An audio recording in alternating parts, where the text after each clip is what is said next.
aalis na tayo dito. Gusto ko po kasama natin si Tatay Benji. Hindi kasi pwedeng iwan ng Tatay Benji mo yung pamilya niya. Wala na sina Joy at Sharina dito eh. Lumayo na muna sila, Benji. Kung kailang kilala ko ni anak ko, saka pa sila umalis. Pumunta ako rito para ayusin ko ng lahat. Anong ibig mo sabihin? Ibig ko sabihin, gusto ko ipana lang kasal natin. Ayoko. Buong buhay ko, pinuhunan ko sa'yo. Kaya hindi ako papayag na mabaliwala yung kasal natin. Hindi alam mo totoo. Umpisa pa lang. Si Sharina na laman ng puso ko. Ang kapal ng mukha mo para ipamukha sa akin yan, ha? Baka naman nakakalimutan mo. Ako ang dahilan kung bakit hanggang ngayon buhay ka pa. Kaya pag-aari kita, Benji, hindi tayo maghihiwalay. Hindi! Kung gusto niya ng laban sa korte, lalabanan ko siya. Kahit maghirap pa ako, mahihirapan din siyang makuha ang gusto niya dahil hindi ko siya pakakawalan. Baka naman kaya sa sama ng loob, kaya nilalagnat yung inaanak ko, Sharina. Baka kailangan niya makita yung tatay niya. May naghahanap sa'yo.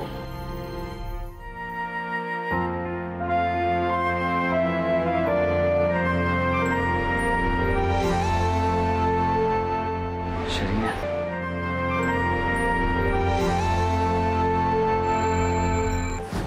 Alam kong hindi mo nagustuhan yung paglayo namin ni Joy. Pero nagbalik na kami.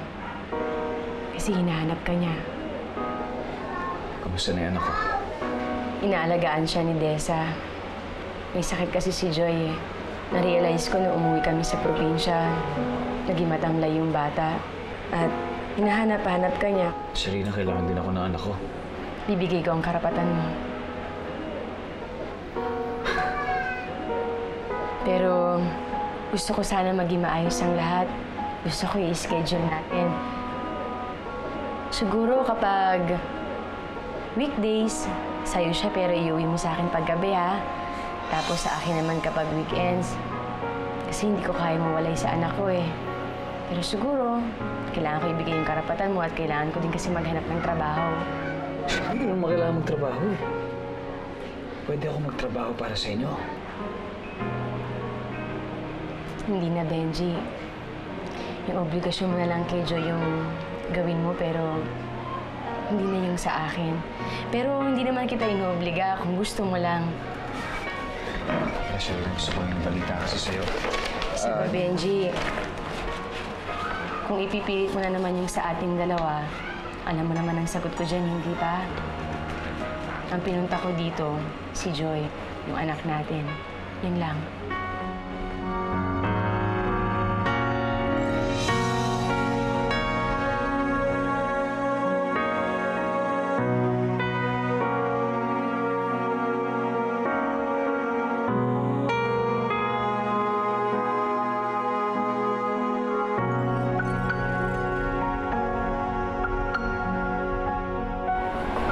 Yun na naman, Joy. Kumain ka pa.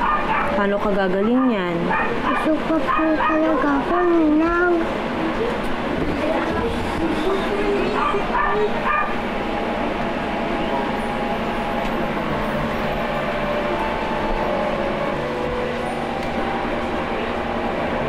Joy? Tatay Benji! Ay, Joy! O ano? Akala ko may sakit ka. Oo nga po, pero ngayong dumating na kayo, parang bigla pong kumanda ang pakiramdam ko. Talaga?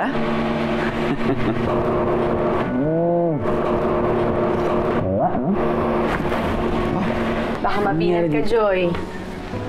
Magkabagal na, hindi naalis ang Tatay Benji mo. Talaga po, Nay? Salamat po, Nay! Salamat po!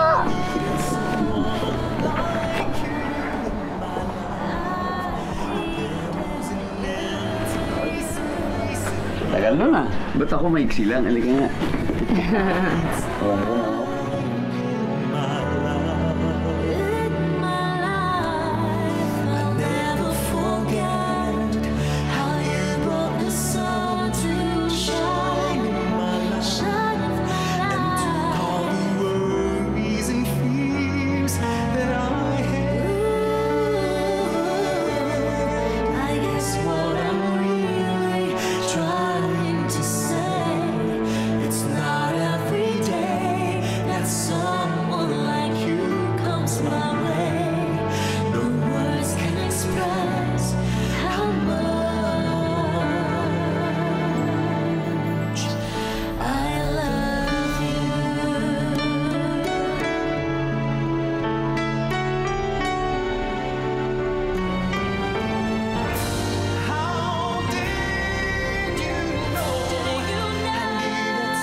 kang abogado.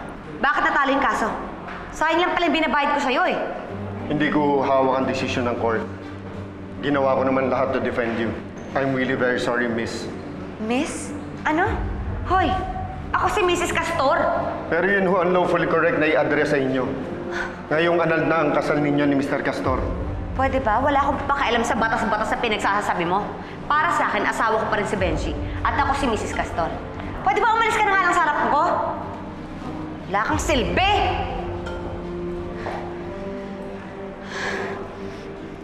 Hindi ako papayag na maging malaya si Benji. Kung hindi siya magiging akin, lalong hindi kay Sharina.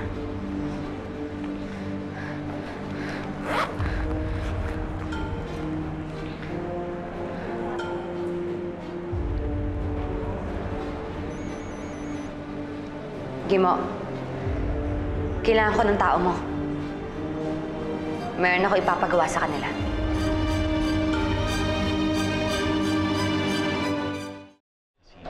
Pare, congratulations. Ano, bibili na akong beer para makapag-celebrate na tayo. Hey! Ha? Lolengay? Sige. Kuya, Oh. pakiramdam na yung malaya ka na. Nako, parang nabunutan ng tinik. Pero, alam nyo la, sa totoo lang, parang nakakaawa talaga si Emmy, no? Ay, naku, Benji, huwag ka na nga makonsensya dyan. Kasalanan naman ni Emmy. Tsaka hindi mo naman pababayaan yung magiging anak mo sa kanya, di ba? Oo naman. Basta kang importante, annulled na ang kasal ninyo. Lola, ano po bang ibig sabihin ng annulment? Ang ibig sabihin, wala nang bisa ang kasal ni Emmy at ng tatay Benji mo. Wala na sila, hiwalay na sila. Tay, pwede na po ba kayo magkasama ni nanay? Aba, siyempre gusto ko yun. Yun ay kung gusto niya. Kasi, galit sa akin si Sharina ngayon eh. Eh, di ligawan niyo po siya. Oo nga naman, Benji. Bakit hindi mo i-try? Ligawan mo ulit si Sharina. Sa bagay, tama kayo, Lola. Hindi mo talaga, Joy, no? Excited na ako makita si Sharina eh. Gusto ko na ibalita sa kanya na malaya na ako. Kagaya niya.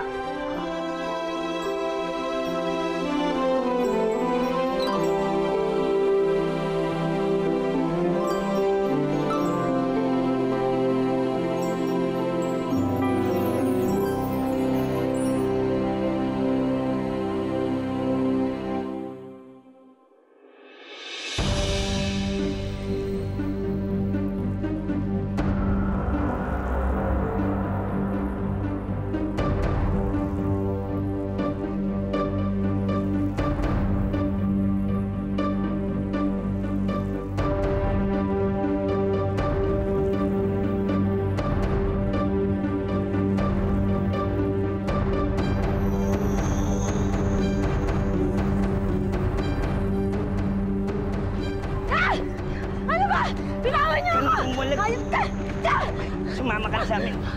Hindi ako sasama sa inyo! Bitawan niyo ako! Tulong! Sumama ka na sa amin. Ayoko, hindi ako sasama sa inyo! Dali mo rin. Tulong ka! Tulong! Ay! Hayop kayo! Dito kayo! Hayop ka! Saan niyo ako dadalhin? Hayop ka! Tulong!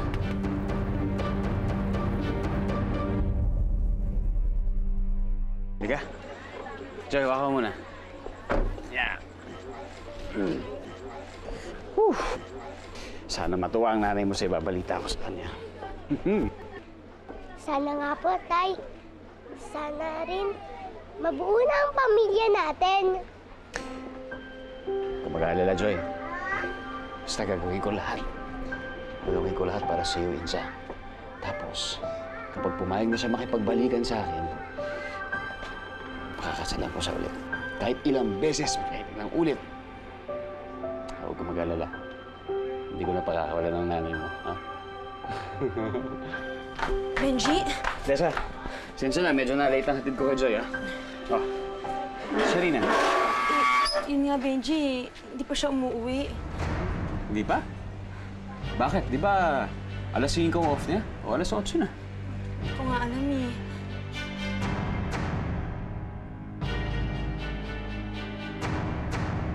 lugar to? Bakit niyo ako dinala dito? Dito ka na susunduin ni Satanas, Sharina. Bakit mo alam yung pangalan ko? Ano ba kailangan niyo sa akin? Hindi lang pangalan mo ang alam namin, pati ang anak mo si Joy. Si Joy? Huwag niyo dadama yung anak ko dito. Ano bang kailangan niyo? Kami wala, pero ang boss namin, meron. Boss? Sinong boss niyo? Ha? Ako!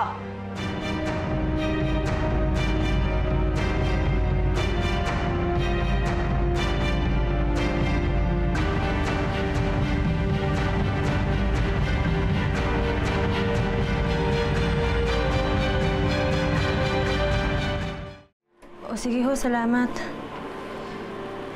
Desa, ano sabi? Eh, Pumasok daw, nag-overtime ba daw? sabi nung guard, kaya na para umalis si Sharina eh. Kanina pa? Bakit wala pa siya? Hindi ko nga alam eh. Madalas ba, pagkatapos ng trabaho, may iba ba siyang pinupuntahan? May alam ka ba na pinupuntahan niya? Wala, ano lang si Sharina eh, bahay, trabaho. Kung pwede nga lang, hindi na yun umalis sa bahay eh. Kasi gusto niya, kasama niya tong inaanak ko. Ba't wala pa? Hindi ko nga alam eh. Hindi naman ganito kalate na abot niya si Sharina.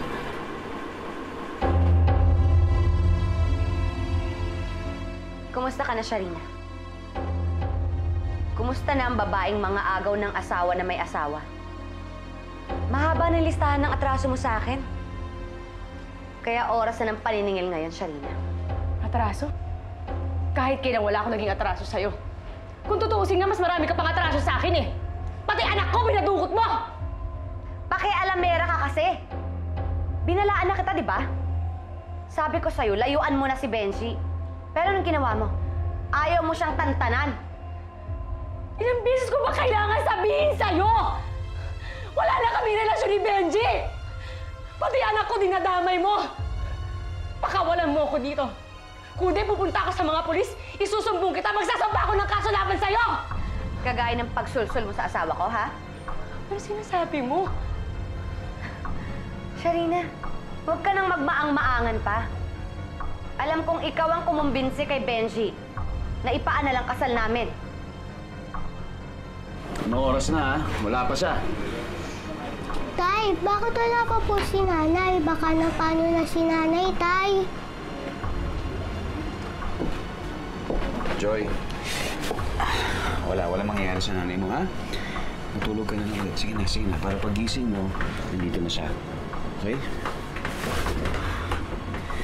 Nag-aalala na ako, ha?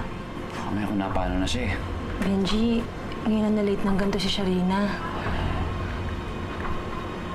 Huwag na sana. Pagising ka. Sige mo. Alis na ako dito. Siguro, baka punta ako sa polis, pahanap ko siya. Bahala ka naman kay Joy, ha? Sige.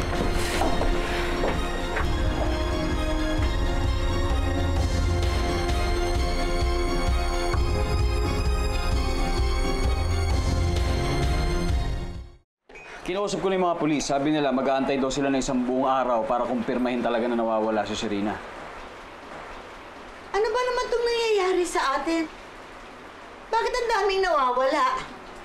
Una-una si Sunshine, sumunod si Joy, ngayon naman si Sharina. Tapos may bago na namang problema. Ay, Kung kailan napawalang visa yung kasal ni Emmy, saka naman mawawala si Sharina. Tingin ko hindi lang nagkakataon itong mga to, eh. May nananadyalan talaga, eh. Sino yun? Si Emmy. Kasi, nung humingi ako ng annulment sa kanya, si Sharina ang sinisisi niya. Walang ibang taong may motibo na pa pwedeng gumawa nun kundi si Emmy lang. Inaanal ni Benji yung kasal niyo? Emmy, hindi ko alam yung sinasabi mo sa akin. Hindi ko sinusunod si Benji.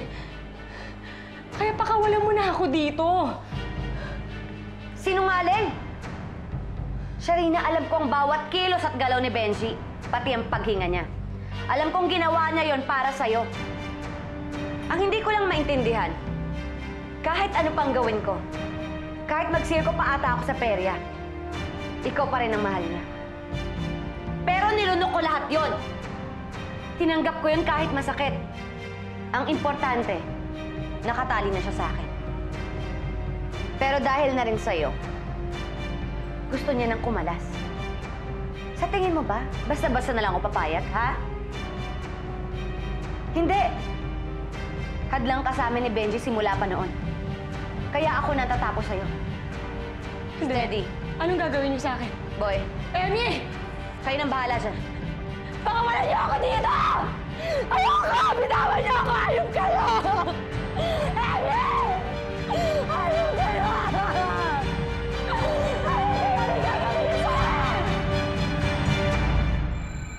Wala na naman si Benji, nakisarina na siya.